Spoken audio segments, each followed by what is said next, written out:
boy. Well, I seem to have all the water leaks fixed, and there's no codes other than I think like the brake sensor or something and like a tail light bulb or something's the only things it's showing. So we'll see. I'll let it warm up for a little bit and see what it comes up with. Well, same thing. When it got up to temperature, the plug blew out of the bottom of the radiator. I mean, I got it just tied, it cinched in there where it wasn't loose or nothing, I don't know. I guess I'm gonna have to, they brought me one from the parts store today and it's the wrong thing. It was the insert piece that actually goes in the whole block piece. So I guess I'm just gonna have to go to dealership tomorrow and try to get that insert piece. If that doesn't work, I'm just gonna have to, I don't know, I'd end up, maybe I have to buy a radiator. But as I hate to, it doesn't make sense because I mean that it's got a seal, it comes out. I don't know, but it's been a pain. So if you've experienced this with the 335i, I don't know what the fix is. Shoot me a message or something. But I think if you buy a new one, stick it in there and twist it, it's supposed to lock or something. I don't know, not a clue. But that's twice it spit out, and I mean that time I know it was in there right and it was solid, and I don't know why it done it, but I did see where somebody said that if you take it out once, it messes it up where you got to take it out and completely replace it. So maybe that's the fix. So we'll go get another one tomorrow while we're collecting rent. I've got to run all day tomorrow, and we'll just see. We'll just have to get one, see what happens. All right, so we're back at the shop here. The BMW, I put everything back together and it popped a water plug out of the radiator. It's on this side, and if you, which I'll show it later once I get actually changed it, but so what I've learned is if you turn the green part, it actually breaks these little ears off and it causes it where it won't reseal. Now you can rebuy that whole piece. Suppose you push it up in there, turn it a quarter turn, and these little ears on it lock it in place. All right, so I figured all that out. I've never worked on any of these. This is all new to me. All right, so I figured that out. After I went up to the BMW dealership yesterday, the salesperson, let's call him Mr. Personality, if you will, says I have to have the VIN number. VIN number for a friggin' drain plug on a radiator for, I mean, I can tell you what it looks like. I can give you the make, model, the trim, the whole shabazz, and you know, I can draw you a picture. I can't even draw. I mean, you gotta have the VIN number, and I got the paperwork in my pocket. I'm in my truck, you know, so I didn't have the car.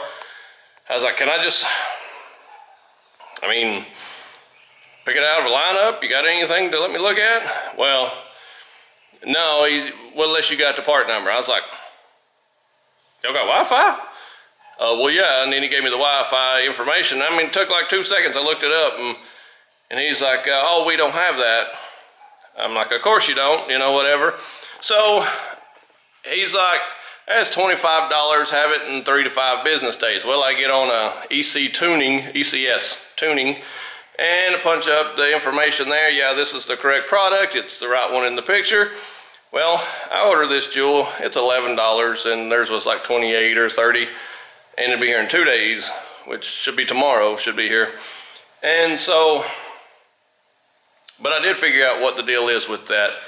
It is 100% ignorance on my part of not knowing how that actual piece works, and I'm not sure that I 100% understand how it goes back in and all that, but so I did order more than one just in case. In fact, I ordered 3, which is crazy because I actually can get a brand new radiator off of eBay for $79, shipping and everything. Those 3 cost me $43 or something like that. So I can get a brand new radiator for $79, something like that. But I know how my luck is. It's gonna come, and that piece isn't gonna be in the radiator, and I have to install it in that radiator. I know how my luck is. So I just went ahead and ordered 3 of them. That way, if I have a problem down the road, or if I got 3 shots at it, you know, maybe I can figure it out, maybe I can't. Should be able to do it on the first one. I'm okay with that type of thing, but just, you never know. I got to back up just in case. And if anybody ever runs into that problem, or if it just, I don't know, I can't figure it out. That gives me 3 shots to do it. So either way, it's ignorance on my part, 100%, of not knowing. Maybe I should have done my homework a little better before I drained the water, but I've drained coolant on a ton of cars. And that's 100% new to me. I have no clue. So you wouldn't think that piece would turn at all, or have the option to turn, if it was just going to break the little ears off of it and actually just not be able to reseal. It doesn't make sense to me. But again, it's BMW, so who's to say? So I got that ordered. That should be in tomorrow. I do have a project to work on. I don't know if I'm going to get started on it today or not, because we're not drifting this weekend. This is the weekend we're supposed to go. The people at the track, it's a small track in our area, so they went to the FD in Atlanta. It's this weekend, so those guys actually opted to go to that, which I was wanting to go, but I don't think I'll have my car ready to go in time. My BMW, just to go watch, you know, it's pros, you know, so we're not even okay at it yet. So we're gonna probably sit this weekend out, and so that gives me putting the clutch assembly in the G35. I did get the Wilwood Master, and I got the slave cylinder be here in just a minute. I did get the upgraded clutch line, and I do have some .4 brake fluid to run in it. And I went through the oil and all that, the coolant and everything. So we just put the engine in. And I checked all the coolant, checked everything, checked the oil, antifreeze, coolant, everything. Everything's perfect. Now, there's no issues there. Maybe at some point I'll end up getting an aftermarket intercooler, or not an intercooler, but a oil cooler, which it needs. G35s and 350s are bad about running a little hot. So, but there's supposed to be engines that you can absolutely abuse and they stay together. Where people have problems, they tend to leak oil and they don't keep the oil checked. And so if you're at the drift track and you're beating on the car all day and you don't check your oil all day, it may run out of oil, or get low at least enough to let it run hot. So ideally, you want to add a aftermarket oil cooler that adds you more oil volume and also keeps it cool. So that's something I'm definitely going to check into at some point. I'm not ready to fool with it yet. I still got the rental. I still got this car. I should be at the rental today, but I opted to go get some more paint. I ran out of paint on the ceilings. I used that whole 5 gallon of that just on the ceilings. And I have another ceiling, and I have a bunch of cutting in to do. So I went ahead and got another 5 gallon bucket of kilts. And I'm gonna go over to an empty rental that I keep some material at, and I'm gonna pick up some other paint and stuff that I've got there and get all that rounded up today. And maybe tomorrow the parts will come in for this. I can get it done. That's Friday. So we could still make Atlanta if this thing gets together and there's still tickets for sale. We may be able to, we're only have 3 or 4 hours away. So, hey, maybe. I may consider it. But I hate putting a car straight together and then taking off somewhere like that. That makes me nervous, especially as much as what I've changed and done to this car. I would absolutely hate to get on the road and break down. I've got a roll bag, but I'd have to have somebody come get me, come back, then go back and get it.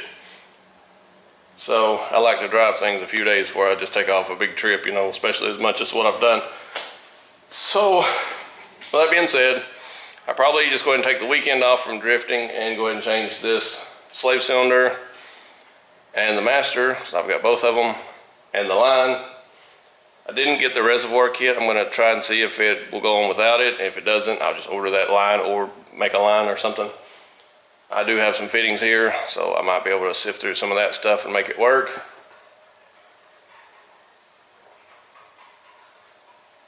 And that's pretty much where I'm at for these 2 cars.